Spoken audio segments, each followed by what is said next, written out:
It's all good. It's in gentlemen, Derek Lambert, MythVision podcast. Welcome back.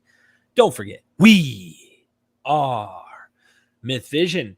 We're going to talk about the resurrection, of course, continuing our series with Jonathan MS Pearce and his book, A Critical Examination, right here. Let me not let it be blurry. Make sure you go get you a copy. Having fun. Of the Easter story. We're going to do the nativity story next. I said, why not? You know what? I was supposed to go at 10. Then Jonathan was like, dude, I live in another country. Daylight savings time happened for you guys. Like, what hour are we living in at this point? Essentially, I got it wrong and it's my fault. And we're on an hour earlier than we probably should be. And that means that there's going to be no one watching, but I'm really sorry. Sue me. Nah, it's all good, man. There's always someone lingering around ready to get their myth fix. Let's let everybody know up front before we get started. I'm going to go ahead and let them see the intro. The naked Jesus is really why everyone came here. We're pretty sure. I want to show you an intro that I had made, and then we're going to do your intro, and then we're going to get into this. Here.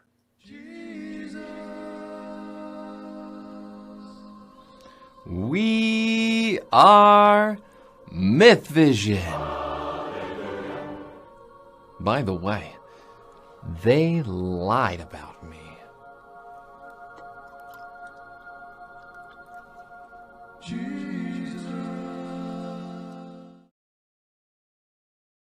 Did you notice the water turned into wine? Nice. Yeah, man. That's really Jesus. Make sure you guys go join the Patreon at MythVision. You're not only helping us grow, you can ask questions, steer the direction of particular questions you want towards scholars. And of course, I have hundreds of videos that are not on actual YouTube that have found their way onto Patreon. I'd say there's at least 300 videos that have never seen the light of day on the YouTube. And there might be more than that. You just go all the way down, and then you hit load more, and et cetera, et cetera. You can also harass me in the message section if you want to private message me or whatever. Also, go to a Tippling Philosopher's YouTube channel. I'm going to post this right now in the chat so everybody can go there. Subscribe as we go along. Please remind our friends to go and check out Jonathan's YouTube channel. This gives him a reason to come back. All right, here it goes. Dropping that. What's up, everybody in the chat? I'll check you guys out here in a moment, and we're going to get into this subject matter. The chapter we're dealing with is a tomb, an empty tomb. But one more thing. Go to Amazon, type in Jonathan's name, and here you have it. You've got a bunch of his books that start popping up. You can scroll down. You name it, it's on there. The one that we're talking about is at the top. The Resurrection, a critical examination of the Easter story. And delving into the empty tomb, women at the tomb. I mean, there's so many different problems that we're trying to look at critically and examine. Does this make sense? Is this historical? Is there a historical kernel? Are some of you who came into the chat saying it's all fiction from the gate? Are you right? I don't know. We'll see what happens with that as we continue. Now, finally, to our naked Jesus intro, and then from there, we will get into the content.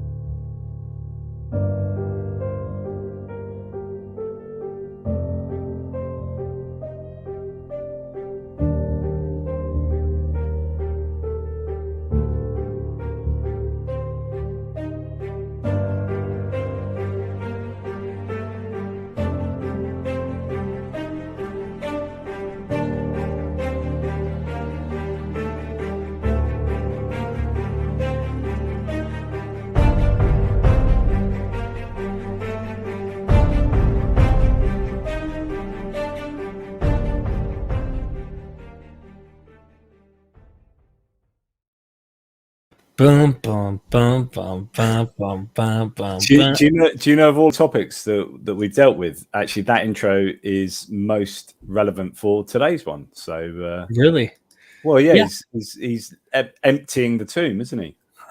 That's a good point. That is a good point.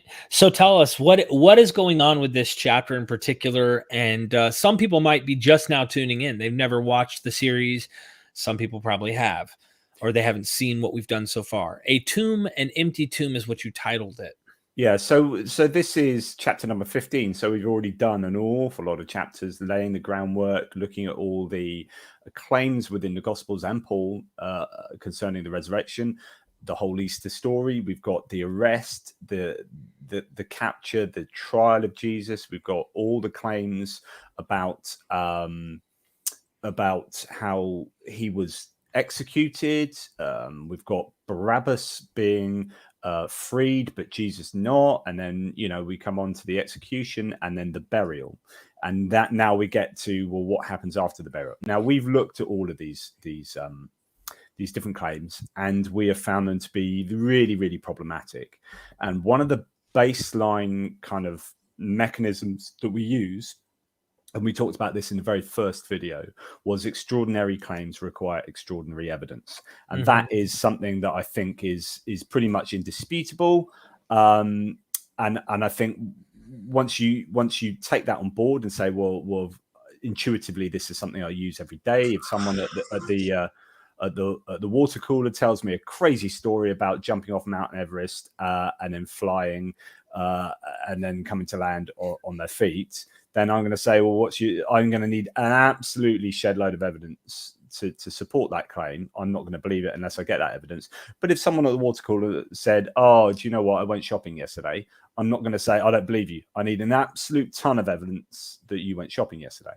So it's intuitively true that extraordinary claims require extraordinary evidence. And then, so that's what we've used to help us sort of dissect the story so far.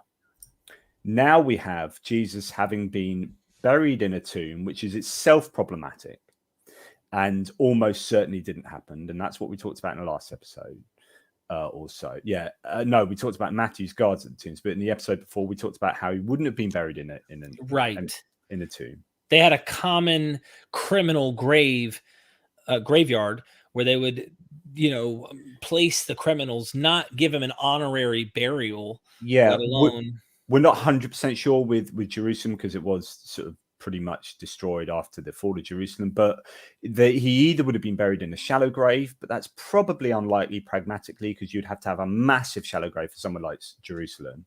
So it's more likely a necropolis, which is an arrangement of sort of mortuary holes, if you like, these loculi, where they would have placed the bodies in, and then after a year, if the family wanted to rebury the bones for a proper burial, a more honorable burial, the bones would have been ritually purified over the years, so they wouldn't be like criminals' bones anymore, so they wouldn't defile the ground, so they could bury those bones in a family tomb. You wouldn't have had a criminal buried straight away in a tomb and left in a nice new rock-hewn empty tomb, with all its honor, given that this was the highest form of crime, this kind of high treason, blasphemy. This is the worst form, and there's all the Jewish law that we know from the Mishnah and all these oral traditions that were written down. We know that wouldn't have been how Jesus would have been buried. But here we are. This is where the Gospels lead us. Right. I mean, more and more as I look into this, the narrative is painting it. It seems highly fictional, the way that they're actually describing these things as happening in the Gospels, the way that they're describing them. It's almost like we don't care about your traditions. We don't care. Like, we're taking a much more lenient approach to the Torah, and it might be leaning in that Pauline direction. It could be. I'm not saying we can't be absolutely confident on things, but there's that Paul within Judaism school, and then there's Paul who's actually trying to say, as the commentator of Acts, for example, would say, Paul's saying, I'm no longer a Jew at all. Like, you know what? Scratch that whole system, that old system. He was considered a Jew, but he's now like saying, look, that law is old, and we're all coming to a new body. We're becoming a new people. This kind of idea that comes a little bit later. I wonder if the Gospels are kind of taking that jab. Almost certainly. So there's going to be an element where the Gospels, because you've got to remember, Paul was writing a lot closer to the death of Jesus. So him taking a step away from Judaism is a much bigger thing, because with say Mark going on to John, where you've got anywhere up to maybe 80 to 90 years after Jesus has died, depending on what your dating is, but with Mark maybe 40 years, you have already had that amount of time to allow for development of early Christianity. So all of that time is for people to step away from Judaism in that area. But then you're talking about diaspora sort of Judaism, where some of these people we don't know 100% where and when the Gospels were written.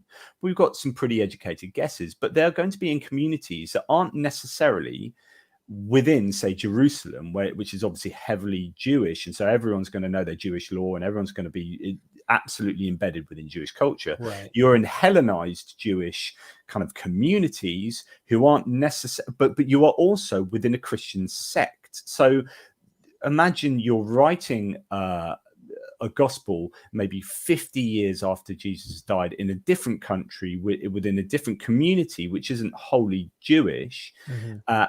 And then you can then start understanding why they might get some of the Jewish laws wrong, where they might misunderstand how certain things would have taken place back in Jerusalem, back in that time.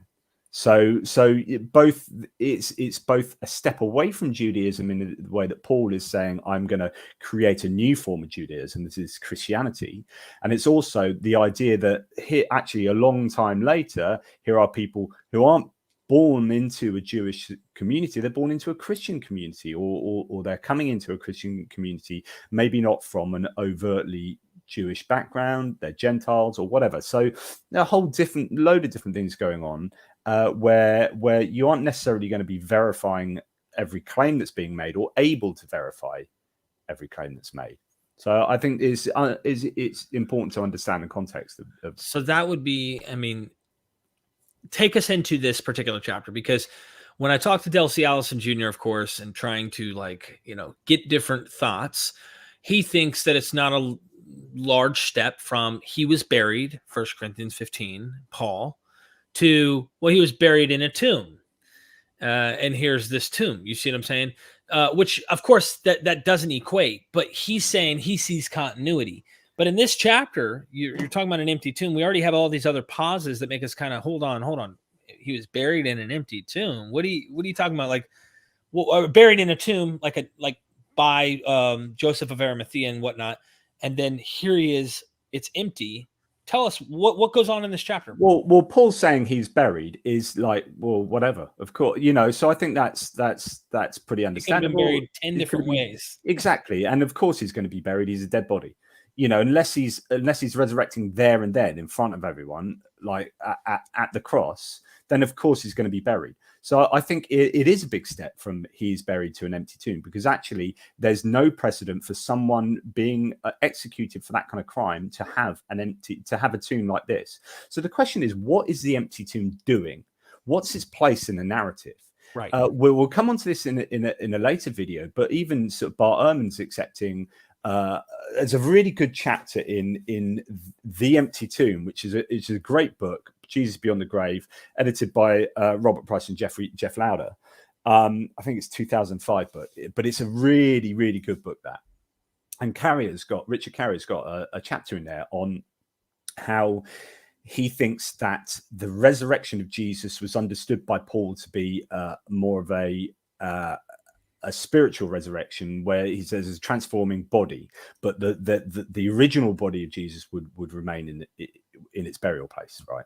So, for example, if that was a tomb, it would remain in the tomb. So the empty tomb is not only part of the overall narrative that has loads of functions for the story, but it also might have some really big theological functions, which is to say, if Paul believed that there was a body that was left behind, and he believes that there's kind of like some kind of Gnostic beliefs that there was this spiritual resurrection, and the later gospel writers disagreed with that theology, and they're stepping away from what Paul was thinking, especially John, when we get to John, then the empty tomb becomes more important, because it's saying it's an empty tomb, which means that there was a body there and there is no longer a body there. Mm-hmm. This is a bodily resurrection, and it is the original body that Jesus had that has resurrected. So it's saying something theological, and this is why later John goes on to say and he eats broiled fish, like I keep talking about, and Thomas is poking him. That's not anything to do with Thomas per se. That's the way of John saying to the audience, this is a body. This is a human body that was resurrected. Right. And it's not what Paul was saying, thinking, which was more of a spiritual resurrection. But we'll get onto that in a later video. So that's to give you some context of why the empty tomb is important, but also it allows for witnesses to come. It allows for verification from apostles. It allows for angels to be there, your deus ex machina, like, this narrative literary mechanism of them being able to deliver some information. It's a really useful thing, the empty tomb. It's not one of the problems I have with this whole empty tomb narrative, and just being frank, I want to just be as common sense as we can, is you have the earliest narrative that we have of this situation of an empty tomb. We have Mark, and it's a woman who's headed to the empty tomb. What is she trying to do? What is her whole goal in going to the empty tomb? Because if what I understand that the tomb was sealed off, what's she doing? Is she going there to go meet some Roman soldiers or people to roll away the stones? I'll tell you what, we'll get onto that bit later, because that's actually the next chapter is woman and the empty tomb. Okay, because that is like, it's all wrapped up with each other, because obviously chronologically you've got the woman discovering the empty tomb, but right. Let's just understand that the empty tomb is this, I think, this functional thing for the gospel writers to enable them to deliver some theology, but as well as that, a load of a story. Now, William Lane Craig sees the empty tomb as a pretty important thing. So I suppose before we start, because I know we started, we've been going a long time, but there's this idea of motivated reasoning. Right. What do skeptics lose, right, if the empty tomb is true? So answering that question. So if you were convinced that there was, absent of everything else, there was an empty tomb, right, in this story, right? And Jesus was actually buried in that tomb. Yes. Okay. Yeah. So what do you lose? Does it mean that definitely the resurrection happened? No, not at all. Because there are other ways of getting to skepticism of the resurrection. Many other ways. Yeah. Swoon theory, so that he thought he was dead but wasn't dead, just walked out the tomb. Temporary burial and moved into a new location. Two-body hypothesis, temporarily buried in the tomb, and then exactly. So lots of ways of getting there. So it's not the be all and end all. So we're not massively motivated to say, yes, the empty tomb has to be false. We're like, it probably is false, because do you know what? The rest of it's false. But for the theist here, for the Christian here, they are very much motivated by having the empty tomb being true, because without the empty tomb, you don't really get proof that Jesus resurrected. You don't get verification that Jesus resurrected, like there, and you don't get the guards at the tomb, you don't get the angels, you don't get the woman seeing it, there's an empty tomb, you don't get the apostles coming and verifying it, and so this whole thing, it's not absolutely necessary for the resurrection belief that Christians have, but it is somewhat important. Do you know what I mean? Yeah, if you pull, it's like Jenga, like the little tower we have in the intro. Yeah. You start pulling off one block at a time, and these are some pretty heavy blocks. There's some weight leaning on these blocks. Sure, someone can believe if they wanted to try and like allow for, well, we don't have to have that. He still appeared, as 1 Corinthians said, he appeared to many or whatever. But yeah, what do you do with that? Like, you start seeing flaws. Why are we still holding on to this? Yeah, so of course this doesn't have any impact on whether it's true or not. But what it does tell you is what it explains is why people like William Lane Craig fight really hard to establish the empty tomb. Like, it's one of the cornerstones of his historical evidential approach to the resurrection claims, and why he defends the resurrection so strongly, or is part of how he defends it so strongly. He relies quite heavily on the empty tomb. Is that something you've come across with your knowledge of William Lane Craig? I don't know how much you've looked into him. Well, yeah, he has the same, what do you call it, modus operandi every time he debates. It's the same written, structured format in which he argues the same thing Well, we know that there were, he has this poetic way Yeah. of debating, and he's an orator. But at the end of the day, yes, that is significant because he wants to assume this is an early witness to the fact that the tomb was empty. Well, it has to be explained how.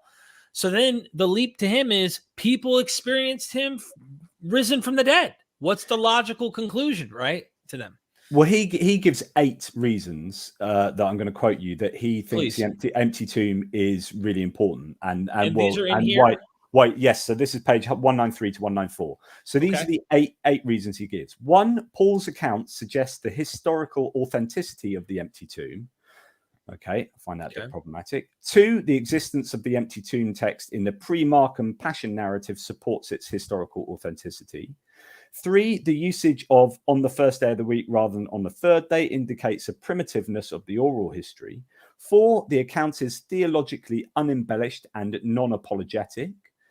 5, the finding of the tomb by women is very unlikely. 6, the inspection of the empty tomb by the apostles is historically likely. 7, it would not have been possible for the apostles to declare the resurrection in Jerusalem had the tomb not been empty.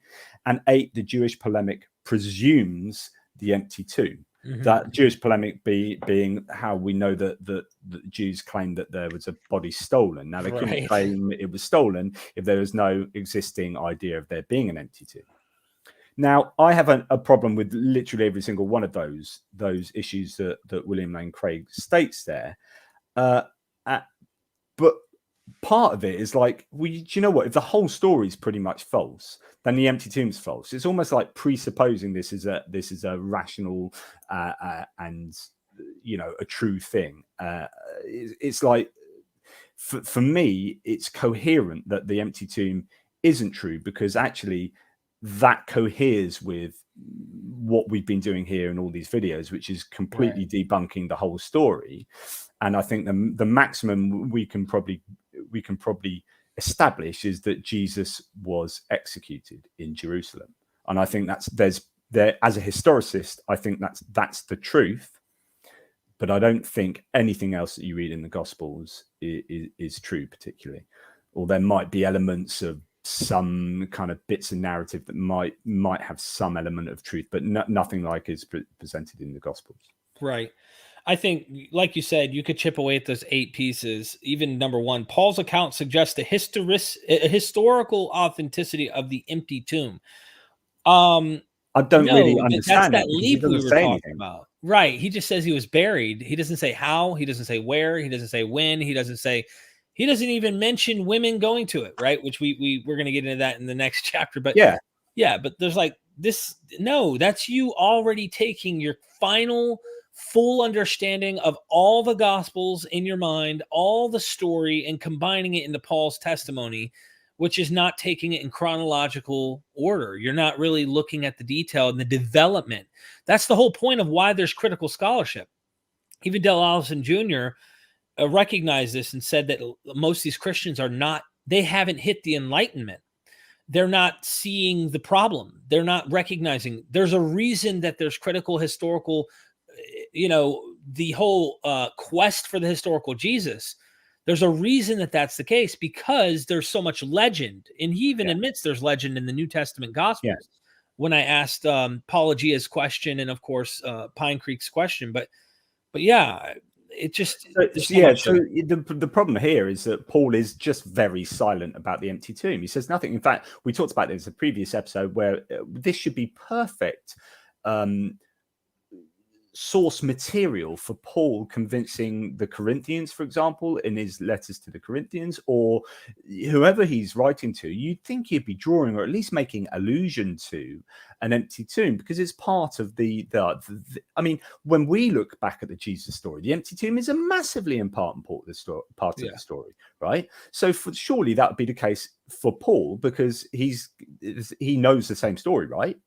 so the Christian would say. So, but yet he makes absolutely no mention of the empty tomb or anything to do with the empty tomb, which is, you know, the woman discovering it, the angels there, absolutely nothing. If he's trying to convince people about the resurrection, like he is of the Corinthians, trying to convince them of a certain understanding of the resurrection, he would surely be saying, and we know this, of course, because he discovered the empty tomb, there was nobody, and we know this because he doesn't mention it at all. So where we'd expect him to mention it, he doesn't mention it.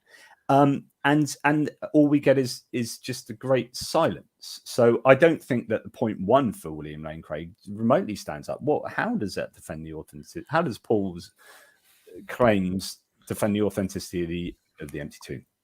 So and then this idea that there's a suggestion of a pre-Markan existence of the empty tomb narrative, I would completely contest that as well, because like we said in the last video, Matthew's guards at the tomb were a polemic, were a counter argument from the Jews of Matthew's time against what Mark is claiming. Now, if the empty tomb had existed before Mark, Mark would have had the guards as a counter argument or a counter argument to the Jewish counter argument, right? But because Mark was the first guy to write it, to really express this claim, the Jewish counter arguments came after Mark. And this is why the next gospel writer, Matthew, has the counter argument. So I don't think there was a pre-Markan narrative for the empty tomb. I think it starts with Mark, and I think we've got good reason to suggest it does. So again, I think William Lane Craig's point here is incorrect. And if I may, to remind myself, what was your explanation for why Luke did not add the guards at the tomb? Well, we can only guess, right? But I think there's got to be a case of Luke. It depends how Luke was written, whether and whether he definitely had access to Matthew and so on and so forth. But then John most certainly would have done. Why did John not include the? I think it's because they looked at it for what it was. They understood it for what it was, which was just a counter argument. It was a mechanism but they probably thought, this is ridiculous. It doesn't really make sense for all the reasons we talked about in the last video. That I think you can pick quite obvious holes in it, and it looks like just a counter argument. Mm-hmm. Interesting, because that's what he says. He says this, and as Jews believe to this day. I mean, Matthew says that we stole the body. And I wonder if Luke's not concerned with that because maybe Luke's not engaging with Jews. That's another thing, because Luke doesn't seem to give a flying hoot what rabbis are saying at synagogues. He seems to be so divorced from the Jewish world that he's like, I don't care what Jews are saying right now. I mean, he probably isn't even engaging with them. He's writing to Theophilus, whoever the hell that is. It's a really good point. That's an excellent point, because actually his audience are Gentiles, and so therefore he's not really concerned with, or arguably involved with, as you say, Jewish polemic and Jewish arguments, because he's not writing in that context and for that audience. Matthew is writing for Jews, right, to convince Jews to Christianity. So he's writing to convince the people who are proposing these arguments. Mm-hmm. So he needs to overcome those arguments in order to find purchase with those people. So that's an absolutely fantastic point. I got a super chat here real quick. My friend, the Dutch Radical. Thank you so much, Aaron. If canonical books are divine, why are there so many questions? No biographies, endless discussions about the canon. All religions start with a mess. Well put. I really do appreciate that. Yeah. Would you comment? Yeah. So we did talk about this in a previous video to an extent. So we think I think intuitively, when we read the New Testament, we look at all the Gospels and we think all the Gospel writers knew all the other Gospels. So Mark knew John, Mark knew Matthew, Mark knew Luke, Luke knew them all, Matthew knew them all, blah, blah, blah. So we just got 4 slightly different accounts. We don't really picture the idea of when Luke was writing, right? Or when Matthew was writing, he only had Mark to go on, right? Luke hadn't written yet, and John hadn't written yet. So Matthew, and not only that, Matthew is writing within his own community. So he may have completely different ideas of what Christianity is to what Mark had, or completely different agendas, or different sources, or whatever. So we've got 4 different things going on, and as a result of that, you have 4 very problematic sources that do not cohere very well. That's why there are so many questions. And so what happens after time? These all get smashed together, and there's a little bit of editing that arguably goes on. To try and harmonize bits here and there, but basically you're smashing 4 stories together and saying these are canonical, and actually that's really problematic, because they are obviously not. But then if you know nothing about Jewish law, right? So you're in the Roman Empire, later on you're in Rome, and you're talking about, like, we're going to do this with the New Testament or that, and you aren't like a Jewish rabbi with huge amounts of contemporaneous knowledge about how the Jewish law worked for execution and burial in Jesus's lifetime, then actually some of these problems that we now later find out are not issues, because actually no one had the internet, no one had ways of verifying these facts with each other. But also, as I said earlier, the individual gospels wouldn't have been verifying each of their claims with other gospels, because they wouldn't have necessarily had the other gospels in order to verify it, in order to make sure that their claims cohere. So it's all very independent, although some gospels were relying on other gospels, but not other gospels relying on those gospels. So yeah, I want to say on this comment, though, yesterday I was watching a discussion between Muhammad Hijab and Dr. Bart Ehrman. And I think Muhammad Hijab was hoping that Bart would like side with the Muslims more on the discussion. But, Dr. Ehrman doesn't give a crap, who you are or what your position is. If he disagrees, he's going to tell you why. And that's it. But one of the things was, like, he was trying to explain why the Quran has no contradictions and there's no problems. And he's like, that doesn't make a book divine. He goes, he literally said, the phone book has no contradictions. And I know God didn't write that book, like it was really, really good. It's like Lord of the Rings has no, or some book that someone thinks up coherently as a single author. Of course, it's going to have no contradictions. Doesn't make it. Yeah, absolutely. But even Bart said, who are you to say that God couldn't have written or been involved or whatever? Like, we have this notion that it has to be perfect. There can't be any flaws. There can't be any problems for it to be from God. He goes, how do you know that? So at the end of the day, he's just saying, like, how do you know that? So technically this is an interesting question, but one of the reasons we would walk away saying this makes no sense is because there's so many problems between the narratives. You can't say this actually happened, which goes to Jojo's question, was talking about, like, well, you're debunking the literalness of this. Sure. But it's a story. Sure. I'm okay with that as well. But there's also the strange, this means something completely else theories, which tries to act like this is all about something other than what you're reading in the narrative itself. Yeah, there's stories, but it seems too much when I get into critical scholarship, when you look between these gospels, and correct me if I'm wrong here, Jonathan, when you compare these gospels, they're trying to nail something down as if this is what happened. That's what it seems to me. They're not writing this as if they're just wanting to create a complete fictional narrative and there's nothing to this in any historical way. It seems like they're trying to make a claim that this is what they believe happened, probably from earlier traditions. And so they made a story narrating it. I do this with my own life. I've done this. I've caught myself telling stories. I mentioned this in the interview. You interviewed me earlier. So everybody go check out his channel. Once again, make sure you go subscribe, because he's going to drop an interview he did with me. But I used to mythologize my own addiction story on how I got clean. And I would conflate days to make it seem more like a universe and God is looking after me and trying to get me clean.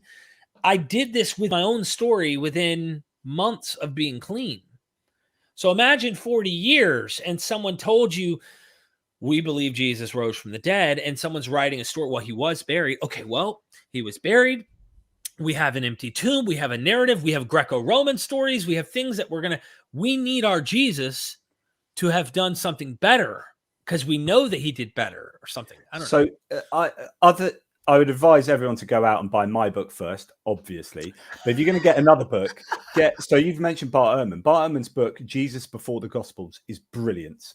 it's a brilliant book because it talks about how the Gospels were generated, how they were created, and it talks a lot about how memory works. Okay, yeah, that's it. It's a really, really good book. Okay. So it talks about how memory works and also oral tradition. And there's this idea that Christians often say, which is, in oral societies where they're not writing a lot down, they're much better at remembering things, and they remember things really accurately, and that's just a fact. And it's not really a fact, and B, it's hugely contested for a number of reasons. So what happens? Imagine you are in that 40 to 60 to 80 years before the Gospels. What sources are you using? Maybe other Gospels, but a lot of oral tradition. So who's told you these things? Well, someone's come all the way over from maybe Jerusalem, has gone to Corinth and spread some stuff. Then someone from Corinth has told other people from Corinth, and thingy tells thingy, and thingy tells thingy, right? So you're getting your stories literal stories are being told from one person to the other. Now, what do we know about stories? How do we measure stories' effectiveness? No one is telling the story or listening to a story going, I'm sorry, I don't know if that's 100% true, or they're not even going, that's not 100% true, so therefore, I'm sorry, I'm going to contest your story, because they don't know what's 100% true. Neither of them know what's 100% true. So how do they measure the success of a story? Well, on the effect it has on the audience. Yeah.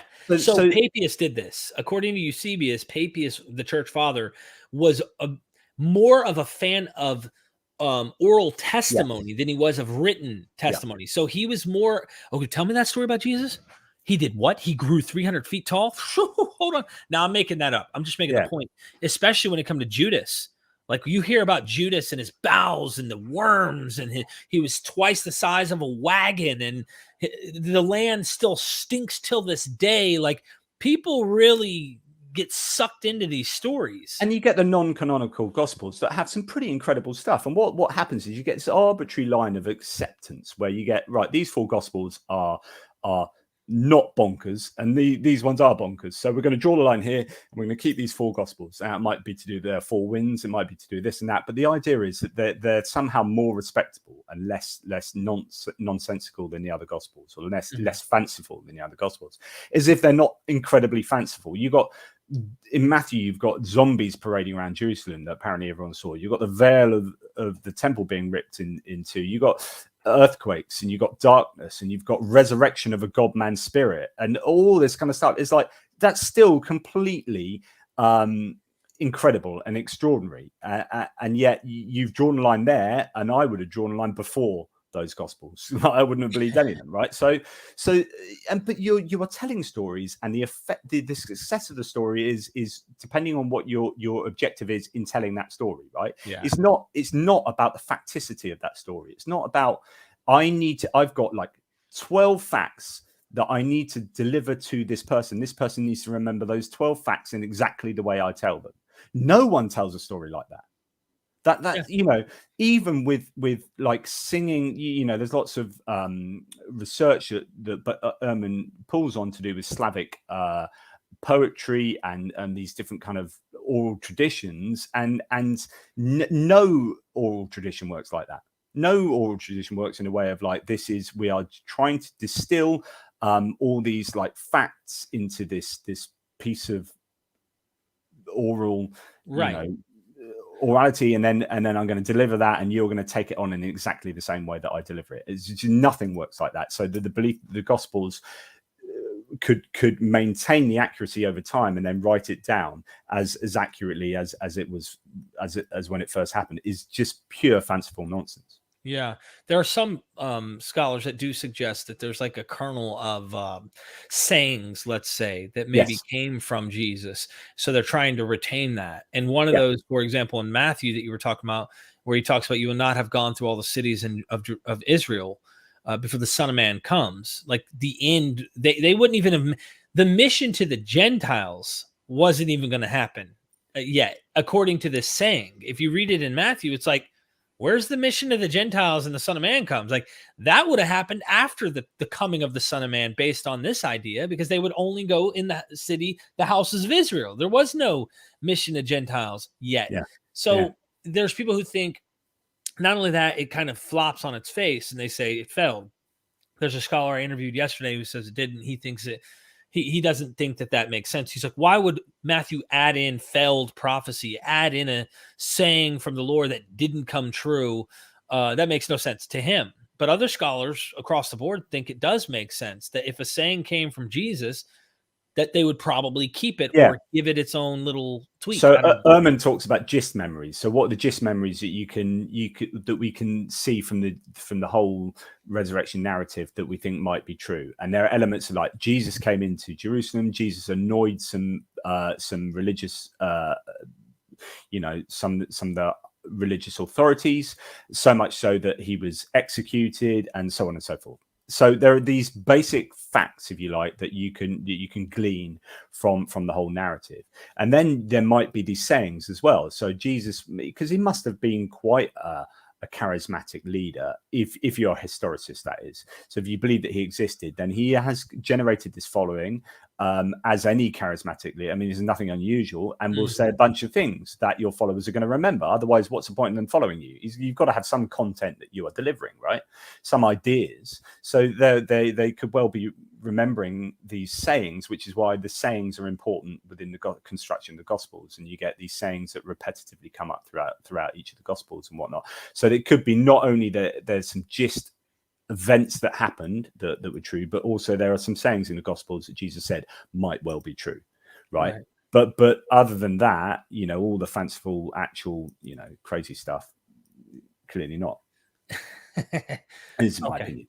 So so what another argument so going on to fourth argument or is it the third argument from William Lane Craig is that the account is unembellished, and he talks about Mark being the most reliable because it's the earliest and the simplest.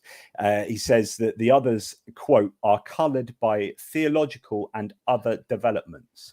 I think that's really interesting that William Lane Craig is saying, I think the empty tomb is true because the narrative is fairly unembellished, and that Mark is certainly seems to be less embellished than the others, so therefore we can rely on it being true, which is to imply that all the other Gospels are less reliable, that all those embellishments didn't happen.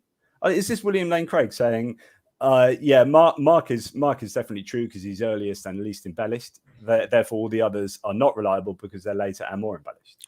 Right. It sounds that way because he admits he's opening the window for theology, which to me is a way of saying he's opening the window for legend. Yeah. Even though he's not going to use the term legend, though. I had Del Allison Jr., who is a believer, Christian, but an expert on the New Testament, who turned around and was like, there's legend, there's theology, and there's probably some kernels of history. And he even admits, like, even what we have isn't what really happened. There's usually a development of maybe what happened. So there's a memory. He kept using the term, maybe a memory behind what's said here of what happened. And, I ask myself all the time, like, how did Jesus die? What did he do again? Did he say he was God? Did he cleanse the temple? They said, hell no. And they're going to kill this guy for insurrection and going into the temple. That makes the most sense a lot of times if you look at it. But there's different theories about what would have happened and how. And there's just, at the end of the day, the memory is this guy ended up bucking against the religious leaders of the time. And they said, no, out. Let's take care of this guy. I think that there's a real problem to say that Mark is the least embellished, therefore it's not embellished. It's like there's a British rapper called Dave who had this song called Black, and there's a live version of this song which is absolutely insanely brilliant. But one of the lines of the song is a black guy saying, one of the lines is because it comes from something that's quoted in politics, which is, I think it might have been something like Boris Johnson saying he was the least or someone saying of Boris Johnson, he's the least racist person. And Trump said these kind of things and Dave said the least racist person is still racist. Do you know? So if you've got a whole range of people who are racist and say that guy's the least racist, it's not to say he's not racist, right? So I'm not tainting the Bible with racism here, but what I'm saying is that the analogy is that here we've got 4 Gospels and they're all nonsense, right? But to say that one's the least nonsense is not to say therefore it's all true. is just to say it's the least embellished or the least legendary. Yeah, Right. but it's still entirely legendary, arguably, or could be entirely legendary. Do you know what I mean? Yeah, no, I totally get it. I think to say it's the least embellished, it doesn't do for William Lane Craig what I think. So the question then for William Lane Craig is he suggesting all of Mark is actually historical, and that then, meaning everything as you see it is historical, or is he admitting there's a lot of theology there too? Because if you start to say, well, there's a ton of theology here as well, but it's far more theology in Matthew, Mark, and John, then who is the one who's correctly knowing what's theology and what's real history exactly here? You know, this is not an easy question to answer. And the further problem is that it's to suggest that that the others are theologically more adorned. It's actually also a little bit problematic, because lots of the theology really did happen in Mark as well. And actually, I'm going to read you a quote from Geoffrey Lauder from this book, one of his own chapters in the book I showed you earlier, The Empty Tomb. And here's a quote on page 198 of my book. And most of the theological and other developments, that's William Lane Craig's quote, in the latter documents are found precisely within the sections that the Markan account of the resurrection lacks. Most of the motifs listed by Craig as legendary, including a description of the resurrection itself, reflection on Jesus' triumph over sin and death, quotation of fulfilled prophecy, or description of the risen Jesus, are found within the empty tomb stories of the Gospel of Peter and the ascension of Isaiah. In other words, while the resurrection stories in both the Gospel of Peter and the ascension of Isaiah are theologically adorned, the empty tomb stories of both accounts do not appear to be significantly more theologically adorned than that of the Gospel of Mark. So I think that's the end of the quote. So I think, William Lane Craig is just trying to have his cake and eat it. Oh, yeah. Keep the door open. Keep the door open. We may not have it all figured out, but there's something there, come on. But it's 100% true. And I'm willing to go debate for 30 years in front of everyone on planet Earth and make sure they know that this is true. And if I'm wrong about all of this, it doesn't matter, because my inside witness of the Holy Spirit is evidence enough to know what I believe is true. That's pretty much what it boils down to for him. Yes. Yeah. So, I mean, do we accept these claims on historical grounds of mere gospel assertion? This is what it comes down to. These claims of an empty tomb, these are just mere assertions. And I think claiming that this one's the least adorned and therefore more probable is still just an assertion. You're still just a gospel asserting this out of nowhere. And the problems of these are the problems of the gospels as a whole, as the sources they are. You've got another. Aaron, thank you. No New Testament author claims that his book is divine. And that's an interesting point. None of them are saying that this is a divine book, but it does take on its own status within the Christian church of authoritarian. I mean, but even the idea that the books are divine, what inspiration means in early church versus what Protestants think it means is a whole different question as well, because the church itself has this really, they play as much a role in how one is viewing these texts and such when it starts to develop later on in late second, third centuries, and you start going onward. Whereas Protestants want to go back to the text and scratch the church, but there's a lot there. There's a lot there to unravel. But yeah, they didn't say, hey, this book right here is divinely, and this is the divine book. I think that later potential pastoral epistles indicate maybe this. Yeah, because that's a really good point. Actually, we kind of forget really about the realities of the Gospels being written, because we look at the Bible as this sacrosanct book, right, that has the New Testament in it, of which the four Gospels have this amazingly privileged position in people's religious lives. But actually, there is no real epistemic. There's some historiographical, arguably, a difference between, say, the Gospel of Peter or the secret book of James or whatever, the non-canonical Gospels and the canonical Gospels, other than some group of people have decided to make these special and these ones not. But realistically, when they're actually writing them, they are writing these for their community to deliver some kind of story or some kind of understanding of Jesus that they had. And so we forget that they were all doing this, and that the non-canonical gospel writers must have had communities of people who believed some of these, what we might see as really quite outlandish things about but Jesus. they believed them. Yeah. But they believed them, you know, and so therefore it's just a sliding scale. And the fact that you arbitrarily cut it off here is, I think, exactly that, arbitrary. And I think they're all just nonsense, but you will draw a line down there and say, well, these ones are nonsense, but these ones are fine, is problematic. So continue, please. Well, so the next point that William Lane Craig is that the woman finding the tomb, he finds as really likely. As to not likely. He finds that as being supportive of the historical nature of the empty tomb claim. So he says that the women were not legal eyewitnesses, or it was the criterion of embarrassment, right? So the idea that it's embarrassing to say women found them first, so therefore it's probably more likely that they really did, because they wouldn't write something that's if they're going to make something up, they're not going to make up something that's going to be embarrassing. But the idea is, well, yeah, okay, but actually women played a really, really large part in the early church. Women played a large part in the Gospels, actually. So therefore this fits in. It also fits in with the motif of reversal of expectation we talked about before, which is you expect the apostles to come and do all this stuff. It ends up not being them. It ends up being people who you maybe expect less. But also the apostles have run away, right?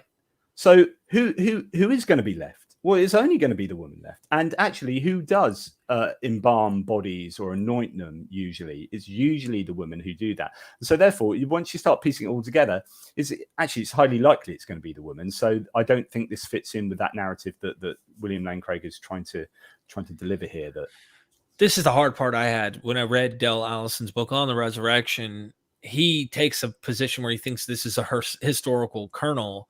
And I told him, I said, I think this is one of your weak points personally, because he says the early church was androcentric. Men are the main focus and not women at all. You can kind of get these potential indications when you look in Paul's letters, when there's time, be silent, this and that. But when you read in 1 Corinthians 15, the earliest account, there is no mention of a woman coming to the tomb, or women came to his burial, since he doesn't mention a tomb. He literally just says he was buried.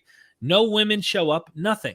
Yeah. So he says, see, androcentrism, because we have this gospel account where women show up, and Paul's being androcentric, just being quiet about this. We think that the gospel accounts are a memory of an earlier historical nugget where a woman or women come to this burial at the tomb. And there's a lot of problems with that, in my opinion. But I suspect in the next chapter, we're probably going to get further into this. But just long story short, I want to make is, if they were androcentric, then why does Mark, Matthew, and Luke, and John have women come to the tomb at all? I mean, every gospel has them show up, but Paul wants to leave that out. Yeah, it's really odd. It just more of a and then narrative. It's made even odder by the fact that they all have women turning up, but they all have different women turning up, or like combinations of, and then it's all just thoroughly problematic. Yeah, so I think this idea that the women were an embarrassing thing is a little bit. Yeah, I don't find it holds much purchase there for me at any rate.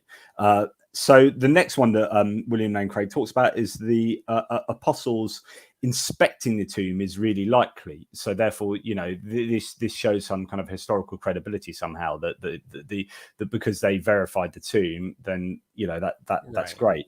But this opens up a right can of worms, particularly for William Lane Craig, because he's told us previously that Mark he finds as earlier and simpler and therefore more reliable, right? So what happens at the end of Mark with the woman at the tomb? Can you remember? With Mark in particular, there's a man dressed in a white robe who tells her, go to Galilee where Jesus has said, or something like that, he's not here, or something to this effect, and go tell the men. But of course they don't go and tell the men. It's kind of an embarrassing ending, so to speak, actually. So what happens is they run away and don't tell anyone. Right. So I mean, so bear in mind, right? So Mark has them running away and staying silent, and William Lane Craig saying that's the earliest and most reliable. So the most reliable one is the women don't tell anyone, which is arguably also Mark's excuse as to why the empty tomb narrative has never been heard before. So I think this is interesting. I think this is important. So this fits again with how come we haven't heard about this empty tomb before? Well, duh, don't you know? They went and didn't tell anybody, but we know now. And thank you very much. Yes. So William Lane Craig says, "Oh, there's a pre-Markan narrative and empty." No, there isn't, and we know that because of Matthew's guards at tomb, like I've explained already, but also because Mark. Why would Mark say the woman ran away and didn't tell anyone and was silent, right? And yet Matthew, Luke, and John all have the woman not staying silent, literally running away and telling people straight away who come back and verify the tomb, right? So you cannot have it both ways. You cannot have it that either they were silent, and didn't tell anyone, or that Mark is reliable and early. You just can't. This reminds me of Steve Mason. I had Dr. Mason on, and I asked him about is Mark's agenda Pauline? And of course, most scholars say, yeah, there's definitely Pauline theology in Mark, right? This is what the most of the scholars I talk about. But there's an interesting thing also that's happening in Mark where the Gospel of Mark paints the 12 as dimwits, idiots that don't get it. That's a reversal of expectation motif, yeah. Yeah, and if at the outro of this actual original, what we would expect Mark to be, not the verses that are interpolated after, but the ones that originally end with, and they went off, they were afraid and told nobody. Yeah. If this is the case, up to 16, I wonder if this is a jab, and I mentioned this to Dr. Mason. This was a jab at the 12, the other apostles' Christianity, and Paul's trying to say, look, they didn't know this. It was divine revelation that revealed this to Paul and not the 12, which is, it's kind of a conspiracy theory in a way to consider, but it's very plausible because Paul paints himself in weird places against the 12. And if Mark is batting for Paul in some way, and he's saying the 12 are dimwits, the least of all, the last apostle, that is Paul, he got divine revelation. And where the women didn't even tell the 12, don't worry, God revealed this to Paul, and that Paul was the real man. You see what I'm saying? And it's a pro-Pauline. Then Matthew comes to defend the 12. And if you read Matthew, the 12 look smart. They understand the answers. They get everything. He makes the apostles look good. So here you have the 12 looking good in Matthew after they looked bad in Mark. And he's painting a Jewish Christianity, not a pro-Gentile Paulinish type. So I don't and know. This goes back to what I said about audience purpose form. So when you're doing any kind of writing or communication, you need to consider who your audience are and what your objective is, what your purpose is. So what am I delivering and who are my audience? And so Matthew has a different agenda. He's delivering it to a different audience. So therefore, he's going to write different things to what Mark has, who has a different agenda and a different audience. Therefore, you get differences. And Luke has a Gentile audience, so he's going to be delivering things in a way that's possibly not coherent with what Matthew says. Right. Completely what you'd expect, but that doesn't sit well with people who just have to have everything. All four are basically just different viewpoints of the same narrative. Yeah, it's like, no, there are four different agendas, as you expect with any kind of writing. As we said before. Tangent. I went on. No, but that it's definitely very interesting. That so what you have, as I say, is Mark having the women, and they went out and fled from the tomb, for trembling and astonishment had gripped them, and they said nothing to anyone, for they were afraid. And everything after that is an interpolation. So Mark 16:9 onwards is in brackets in most Bibles because it's commonly known to be, commonly thought to be interpolated, which then goes on to sort of resurrection events. But appearance events. But yeah, so you have them being silent, and then you have Matthew, Luke, and John having the disciples, the apostles, coming back and verifying the tomb. So Luke, interestingly, however, is seen as an interpolation of John. So the line, I forget which one it is. Is it Luke? I'll tell you actually, because I've got Luke in front of me. But it's thought that, is it 24:12? Yes. I think Luke 24:12. Nevertheless, Peter got up and ran to the tomb, and when he stooped and looked in, he saw the linen wrappings only, and he went away to his home, marveling at what had happened. Is thought to be an interpolation and basically nicked off John. You don't have anyone verifying in Matthew, I think, which basically leaves. So if you're saying that Luke is an interpolation, as the verification verse is an interpolation, Matthew, there's no verification. You've only got John having the apostles verifying. So when William Lane Craig is saying, and this leads towards a belief that the empty tomb is reliable because they're verified, the apostles are verifying. Arguably, only John has the apostles verifying, and Mark has very explicitly the woman staying silent. So this is a real problem for William Lane Craig's approach. Dude, when you take a magnifying glass to these, I mean, it's like that really good filter that someone might put on. I watched this little video just to be funny for a second, where this guy's in a bar and they're all drunk and they're sitting there and they see these really hot chicks in the corner, like, dude, and he's like, bro, chill. Like some guru comes on, chill, bro, look. And he takes his fingers and he goes, look between those lines and then zoom in, and then you see it and he's like, oh, and it's like you look close, you start seeing like, whoa, my drunk eyes are really, really like, whoa, she's not as hot as I thought. Well, that is like this. When we were Christians, the whole story, it was fine. I didn't even want to zero in on this stuff. It was all about just having my story be true, because my experience. At the end of the day, when you delve close, man, I could see why people want to fight and argue. No, the ending of Mark is not interpolated. We're going to make a case to try and still make that original, and that it got knocked off or whatever. And it's possible. We're not ruling it out. But when it's possible, it's like that Jim Carrey phrase off Dumb and Dumber at the end, where he's like, will you date me? And she like, what are the odds? And she's like 1 in a million. And he's like, so you're telling me there's a chance?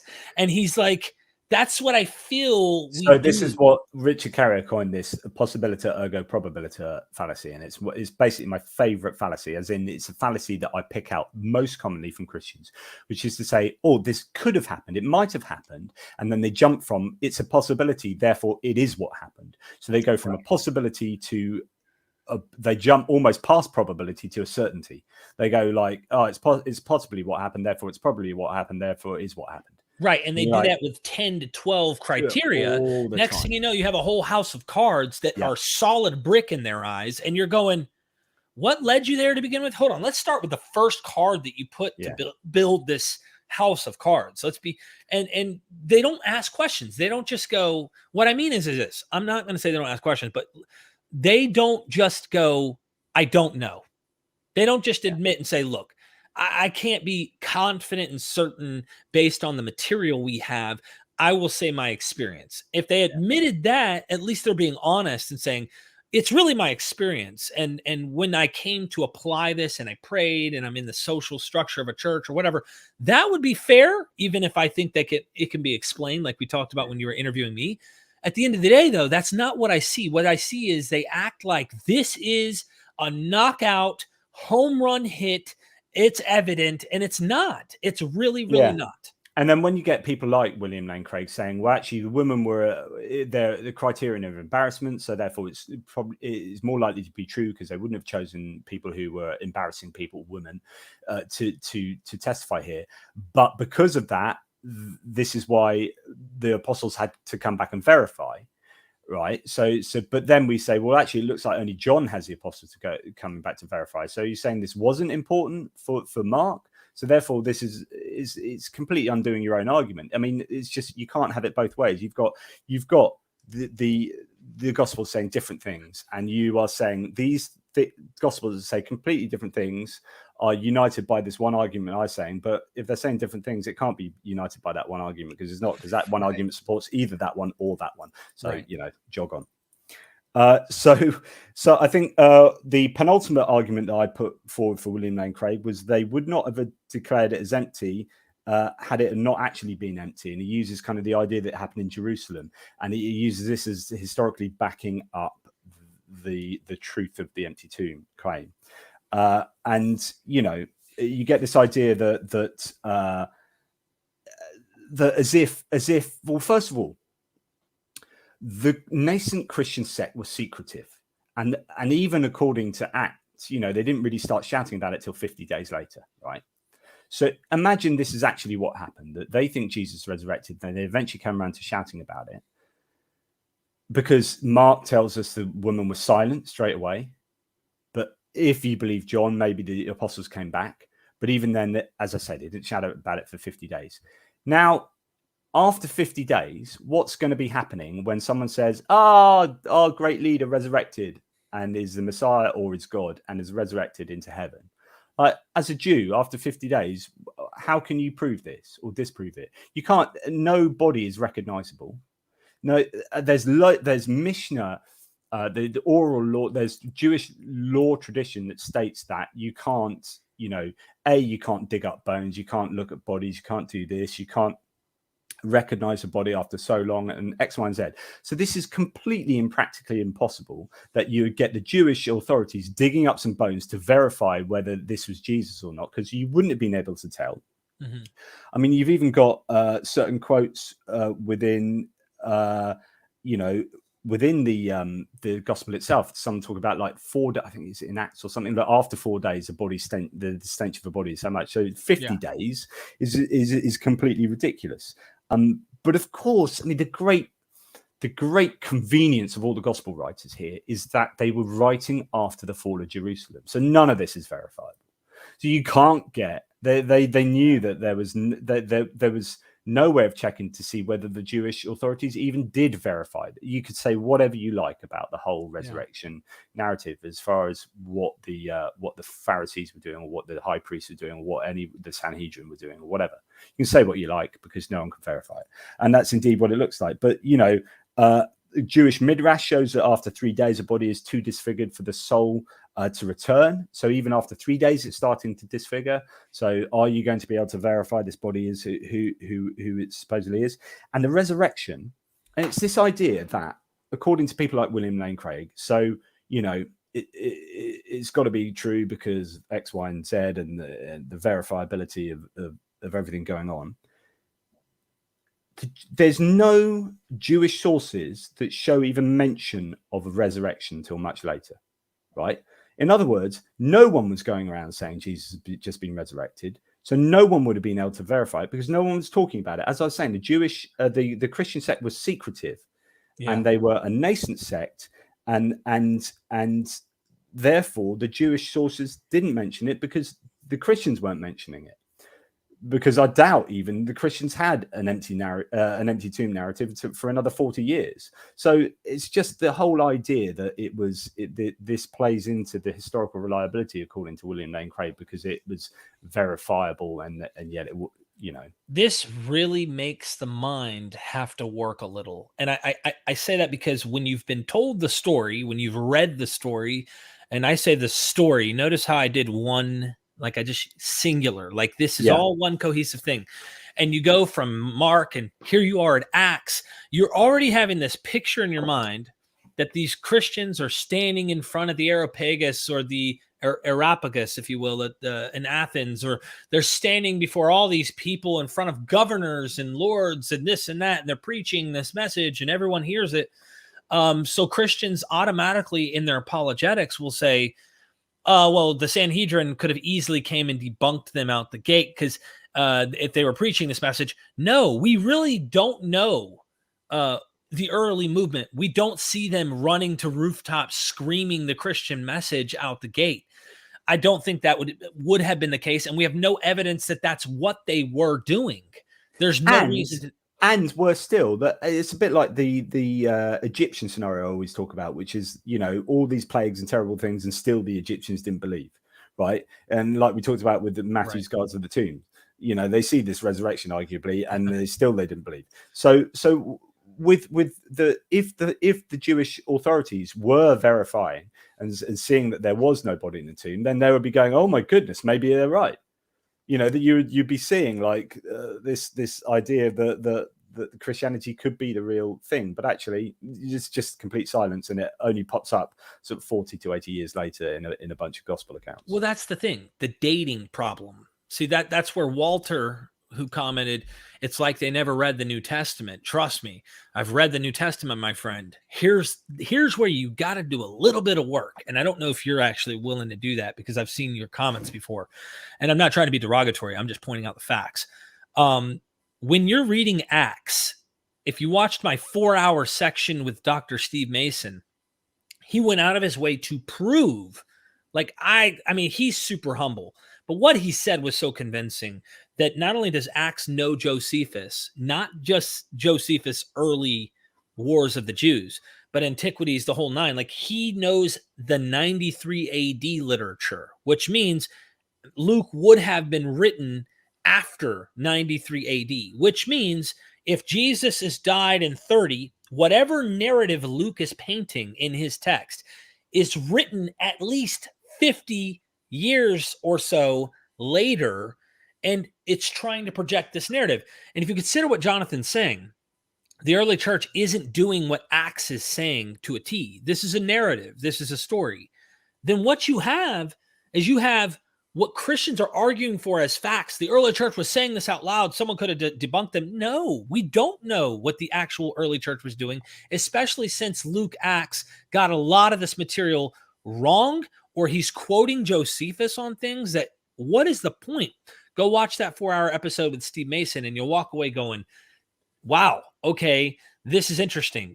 This paints a whole nother narrative. So this later dated stuff creates a big problem on supposing these Christians would have just been proven wrong or debunked out the gate, especially if they were very secretive. Yeah, absolutely, 100%. And you know, they were a very.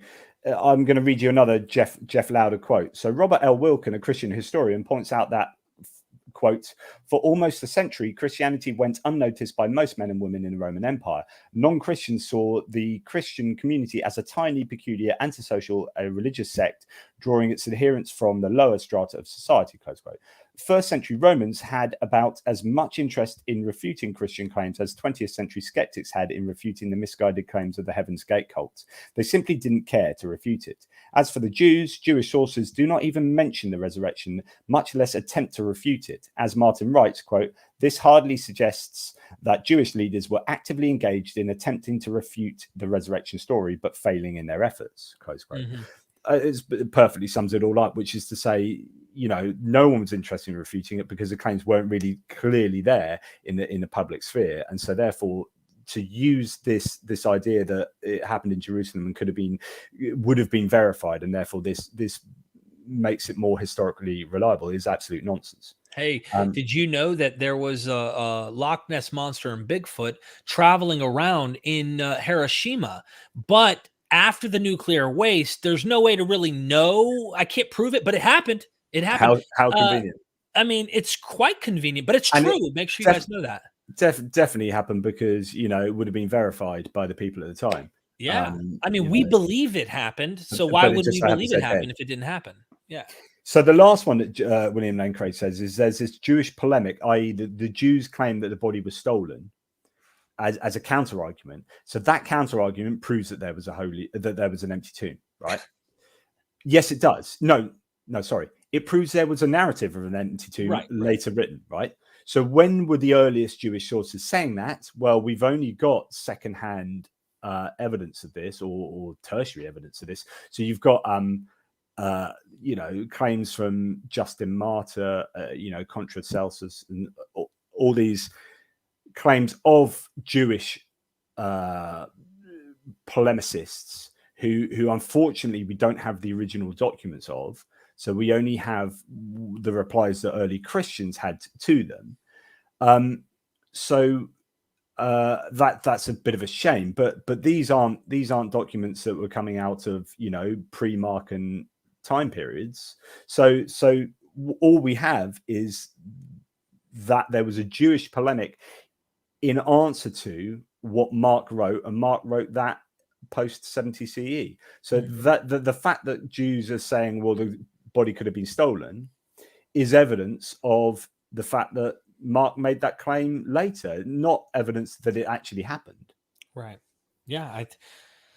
I mean, there's just this whole later dating thing will throw a wrench in your mind if you're a believer and you already have this idea. Now, some believers are more advanced in their research. They understand this being a potential thing to consider, but I don't know if they let that carry heavy weight against what they're suggesting. Even our good friend Caleb Jackson that you had a debate discussion with, you know, he's very smart. You could tell he knows a lot of this stuff. But at the end of the day, is he allowing that later stuff to carry weight, to put a big question mark at the end of the day? It's all about confirmation bias. It's all about how much evidential value or how much value you ascribe to any given piece of evidence. And if it supports your worldview, and it's the same for us as it is for Christians, right? But you just need to be aware of that, because am I giving that far more value because it supports my own view, which at the end of the day, Caleb and I have exactly the same access to exactly the same evidence, right? And we have completely different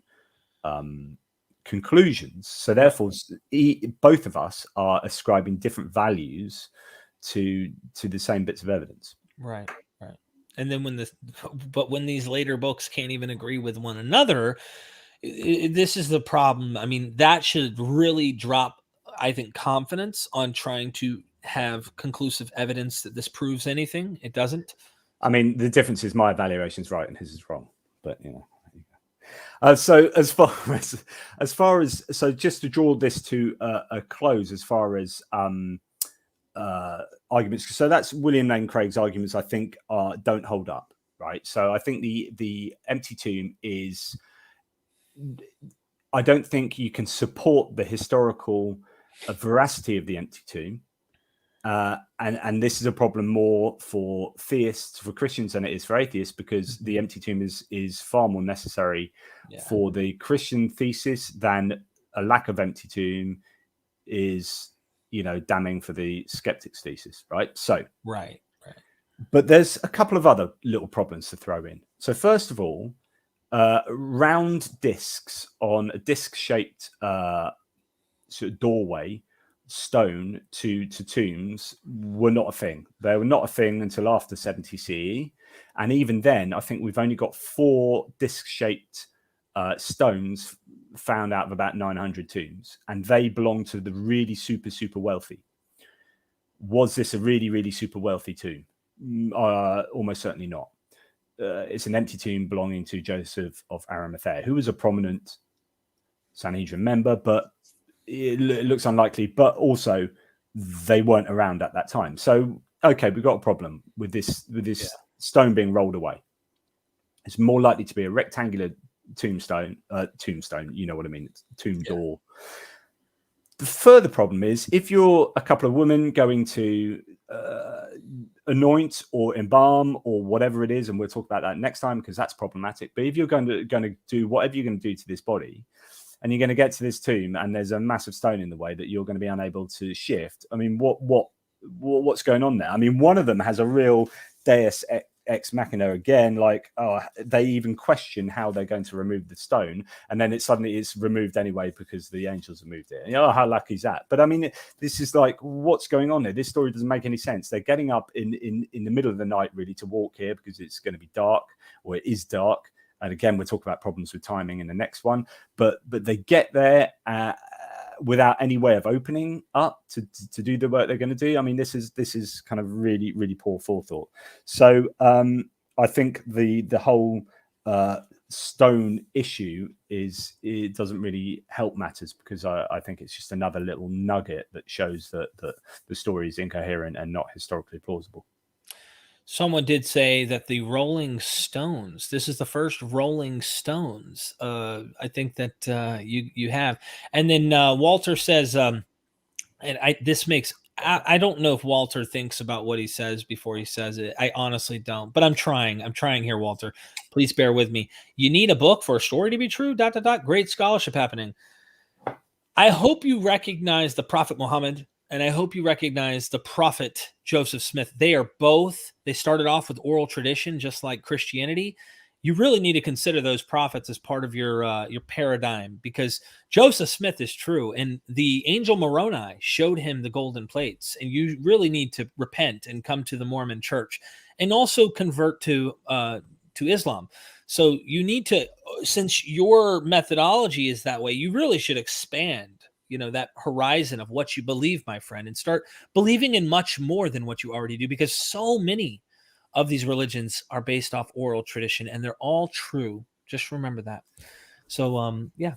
There is a quote I forgot to add in, so I'm going to go back to the verifiability idea of the empty tomb story. So the idea that the Jewish authorities would have verified this. There's Dr. Humayun Siddiqui, who he's written a great book on. He's an anthropologist, actually, on sort of hallucinations and resurrection accounts and stuff. It's a really, really good book. But a quote from that is, the assertion about the public display of a corpse is based on four presuppositions. One, that the Jews and the general public knew precisely where the grave was located. Two, that the Galilean missionaries who came back to Jerusalem were outstandingly successful. Three, that Caiaphas and his colleagues had an urgent need to refute the proclamations of the Jesus cultists about their risen rabbi. Four, that the biblical narratives about Jesus's burials are accurate. There are no grounds for accepting any of these suppositions. And I add, one can add some further arguments here. Five, Jewish law held that identification of bodies after just 3 days was illegal and never admissible in court, specifically due to expected decay. 6, exhuming a dead body for any purpose was punishable by death in both Roman and Jewish law. Therefore, this whole narrative was neither verifiable nor falsifiable, even if one had wanted to check the claims being made. Right. And I think that basically puts that to bed. You couldn't verify the empty tomb anyway. There's just no way it could have been done. So, for as far as I'm concerned, the empty tomb didn't happen, as in there wasn't an empty tomb, precisely because Jesus wouldn't have been buried in the tomb at all. And if I was to accept the next most likely account, so I don't think there's a tomb at all, but if you're going to push me towards there definitely was a tomb somehow, I would say the only way you get a tomb is if Jesus' body, and I explained this last time, Jesus' body was taken down before sunset as per Jewish law, because dead bodies couldn't be left on a post after sunset. So it was taken down before sunset and was buried very temporarily in an empty tomb. And maybe his followers saw that was the tomb he was in. And then after the Sabbath, authorities moved that body from an empty tomb to the criminal's graveyard. But Jesus' followers went back to that tomb, thinking that's where he was buried permanently, and he wasn't there. So they go, oh, there's an empty tomb. And out of that, you get the empty tomb narrative and resurrection and hallucination developments. And I mean, as early as you can go, even in Mark, you're going to find, where did my master go? Where did my Lord go? Like, there's this idea that he's not there. So if there is a kernel, like you said, that fits the best criteria. And here's where cognitive dissonance sets in. It's interesting. I think it's cognitive dissonance from there on in. So, but personally, I don't think even that's plausible, because I think that if you were a criminal being executed for high treason, you are condemned to the worst kind of burial, the worst death and the worst burial. So he would have been stoned and not crucified, and then would have been buried in a criminal's graveyard, in the graveyard of the stoned and burned, which that's just what would have happened, And so I don't think you've got a space for an empty tomb even. Interesting. Well, ladies and gentlemen, go subscribe to Jonathan's YouTube channel, A Tippling Philosopher. We're trying to get him over 1,000 subs here. We're at 752. I'm going to post that here for you guys and gals now, so you can go subscribe. Even Walter is invited to come harass him over there, since he has to be heard over here. He has to... He's flexing his theological muscles and showing why his religion's true. Here it is. I just commented. Make sure you go over there, Mark or Walter, and subscribe, and maybe you'll learn a thing or two from a skeptic. And also, you have the Amazon book. Let me hit back here so everybody can go and get the book. We're still carrying on in the series, The Resurrection, a critical examination of the Easter story. It is down in the, I've got a link down in the description where you guys can click and go check it out. Make sure you get the book. We're still continuing. We're on page. So we'll get up to chapter 16, which is the women at the tomb. Yep. 207 for those who are next one along. we'll be discussing that. That'll probably be a short one because I think the one after that is quite a big one to do with whether it was a spiritual or a bodily resurrection. Oh, wow. Yeah, that's going to unpack a lot of stuff. So, yeah. Looking forward to the series. I'm excited. I always have a blast when I do these. And also, ladies and gentlemen, consider becoming a patron of MythVision. I always mention this because this helps me go full time. I have some plans to go and interview more scholars in person. If you become a patron, I'll let you know heads up when I plan on going to see certain scholars. If you have a question as a patron member and you want to message it to me to have it, recorded with these scholars, as long as it's relevant and it's in the vein of their research, you can have a video in your own name. I mean, that's the little advantage I do. It's my way of trying to help grow and keep MythVision alive as you guys coming and supporting, but also making history. So in 30 years from now, 20 years from now, you can click an old video that's on the internet where you could say, that was me. My name was mentioned. I asked that scholar. That scholar may not even be around anymore. They may be history at this point, unless they rose from the dead too. Yeah, but that's what I'm planning. I've got it all planned out. Yeah. I suggest everyone Patreons you because, quite frankly, the work you do is awesome. Thank you. This notwithstanding, but some of the scholars you get on are just absolutely fantastic. So you are doing a wonderful job, mate. Thank you. I appreciate it. Till next time, ladies and gentlemen. I'm excited. I'm excited to continue the series. We got shocked with an early day today. I hope you watched this and learned a thing or two. My bad. Yeah. Absolutely. Let's go ahead and look at Naked Jesus on our way out the show and go subscribe. All good things come to those who wait. Absolutely. This is the special part where we get to finally see Jesus naked.